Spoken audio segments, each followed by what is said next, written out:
Welcome back to Dungeons and Dickheads, where I say the things that you guys are too nice to say. And today, I would like to address the lone wolf edgelord. I know you know exactly who I'm talking about, because pretty much everyone's guilty of doing this at least one point. And usually, it goes a little something like this. When I was just a small child, both of my parents were murdered right in front of my eyes by an evil ancient super lich, but he left me alive. At a very young age, I had to resort to a life of crime just to eat. And by the time I was 8 years of age, I was the head of the local thieves guild. So truly great were my skills. And I work alone. Fuck that guy.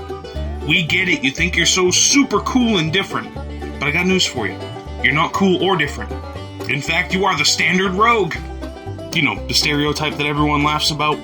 Somehow you made the conscious decision to go sit down at a table with 4 to 6 of your friends and play a character that hates everybody sitting there? Makes a lot of sense, right? Oh yeah, and I bet it's a ton of fun for everyone else at the table.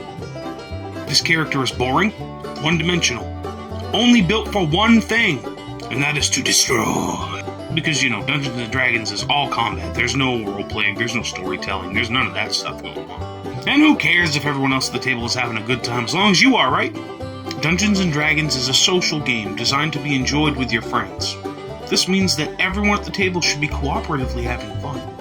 This particular character is only fun for the person who's playing it, and it's pretty miserable for everyone else sitting at the table, including your dungeon master, who's probably tired of your lone wolf shenanigans by now. Bonus points if you're an asshole every time someone makes you talk to them in-game. Can this character be run effectively? Yes, it can. Is it easy to do? Absolutely not. Because somehow, you have to be able to find a balance between the I work alone, I hate everyone, and the social aspect of the game. So do yourself, your party, and your dungeon master a huge favor. Write up a character with some personality. Write up a character that has a reason to work alongside the party instead of against them. In fact, I recommend before you finish writing up any character, that you try to put yourself in the shoes of everyone else at the table and see how you would feel about your character if you were them. Because at the end of the day, the game is not just about you. I mean, if you want to be the lone wolf rogue who works alone and hates everyone, go play Diablo, bro. This has been another episode of Dungeons and Dickheads. Goodbye!